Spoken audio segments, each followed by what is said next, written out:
Hi, so today we are speaking about Irina Shayk, Georgina Rodriguez, and maybe Cristiano Ronaldo. But you guys who said that Georgina Rodriguez is just Ronaldo's wife, duh, that's how it should be. Do you want them say that Ronaldo is Rodriguez's husband? Like, are you okay? We're not even here to discuss this. We move on.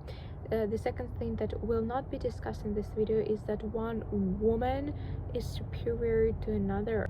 It will not be there. It will not be there. You will not find it there. You can straight up close this video. What this video is about is that I do believe that Irina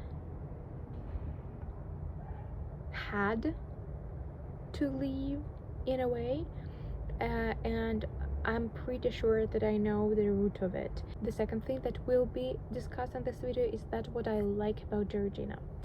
So the first thing is that I believe I have the right to speak on the behalf of Irina. Speaking of beauty standards, I am Russian, and I am Russian myself, and I know what it's like to grow in a Russian culture where everything spins around beauty, and yeah, superficial beauty as well. When we talk about women and womanhood, the key factor is why do we, despite all our beauty, all our superficial beauty, we still see ourselves ugly, we still settle, still underestimate ourselves, we don't play ourselves as women. This is very much omnipresent. I came here to tell you why it's happening, why it exists, because it does exist. I believe it's very, very, very difficult to understand, to comprehend, to try to comprehend. I don't even hope that you will understand. I'm just hoping that you will try to comprehend. So the lack of confidence might stem from different sources, right?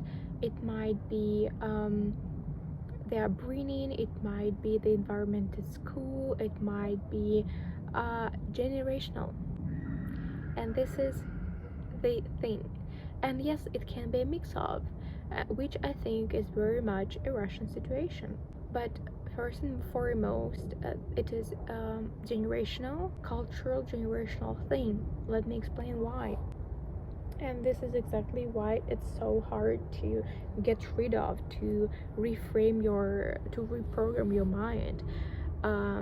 It's just why it's generational is that after World War II, unfortunately, I will not be able to tell you the exact number. I will put it in on the screen.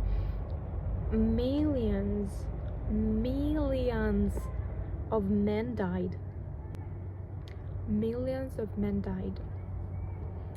And women, they were much more abundant than men afterwards. And do you think these women, these beautiful, amazing, nurturing, kind women, do you think they were picking men? They were selective? They were having high standards? You must be out of your freaking mind to think so. And it could not have been otherwise. If it had been otherwise, it's very, very probable, very, very likely that I wouldn't have been there. If they have been picky, I might have not been given birth to. I might have not been given life if they had been picky. You understand? So there is no resentment there is no resentment in me in particular, and I believe and I hope in any other women that those women settled for those alcoholics. Of course they were alcoholics. They saw things that human mind should not Of course, this was their race mechanism. It's so very logical. If you just try to comprehend, it's very, very, very logical. Of course, those were alcoholics. And of course, those women did not choose. They needed to marry those men. They did not even love them. You can hear it from our grandparents, grandparents, that they didn't actually love these men. Did they have a choice? Did they have a choice? Yes, they did.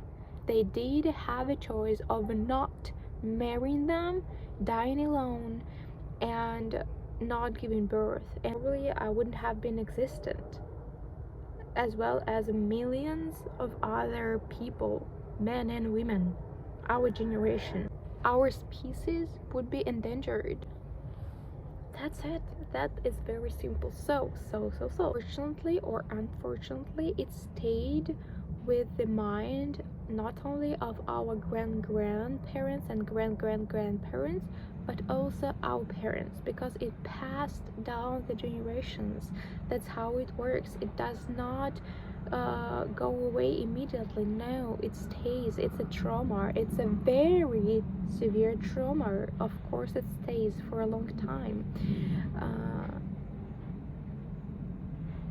Especially when you don't have tools to work it out. This is what our parents tell us. They tell us to grab the nearest decent looking man. Looks never matter in a man, by the way. Just grab him and build a life together with him. Do you now understand why? I hope you do. This is the reason there is almost a competition among women for those men who actually still have not figured life after that trauma. And women they are competing for those men who are actually not at their level. And now we have Ronaldo and Irina. And Irina said herself that Ronaldo, and you can see it clearly in Ronaldo yourself, that Ronaldo considered him beautiful. And 2 minutes ago I told you that beauty is not a criteria in men in our culture ever. And on top of that, us women, beautiful women, we think we're ugly, right? So when Irina has Ronaldo by her side, who thinks of him highly and who thinks of him as a handsome, beautiful, almost man, of course she doesn't feel comfortable. I completely understand. It's not even in our culture to have a man think of himself as beautiful. Honestly, it's weird for us. So I think that was the actual reason of their breakup, no other reason. So she kind of sabotaged herself. This is my opinion. I truly think so. And I don't think she even wanted to maintain it. I don't think she ever wanted to not sabotage it, because it's very uncomfortable to live with a man who thinks of himself as a beautiful man and who thinks of himself that he's a prize.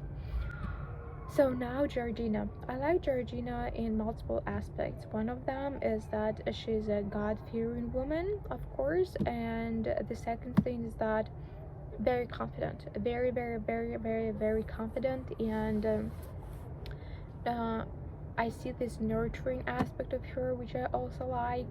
But yeah, today I want to focus on her confidence. It takes a lot of confidence to be next to Ronaldo, I believe, just because of the reasons I just voiced, that he thinks of himself as a beautiful man. And I think that in her movie, in Georgina's movie, there was an episode when Ronaldo asked their children who is the most beautiful in their family, and he said, Dad. about himself. Like, honestly, it takes a lot of confidence as a woman to bear with it, to deal with it. Like, I'm pretty sure. But honestly, in all honesty, Georgina Rodriguez gives this energy. She's giving this energy. I don't see in her that she's she's miserable at any point. No, I don't think so. So honestly, kudos to her. She's built this confidence and she reaps the fruit, which is great. But I'm just telling you that the lack of confidence on Irina's part is very comprehensible. It's very reasonable. Yeah, and I do not understand the hate around Georgina Rodriguez. I don't worship her, obviously, but I like her. She seems very genuine. She seems very joyful. She seems very down to earth at the same time. Very grateful. Very grateful. Very appreciative. Very into femininity, like motherhood and sports and nature. This resonates with me a lot because I'm also into nature, into God, into motherhood, into sports. So I like her. Honestly, congrats to her. Kudos to her. That's it. Ah, girls. Oh, own your power. Own your beauty. That's a game changer, I believe.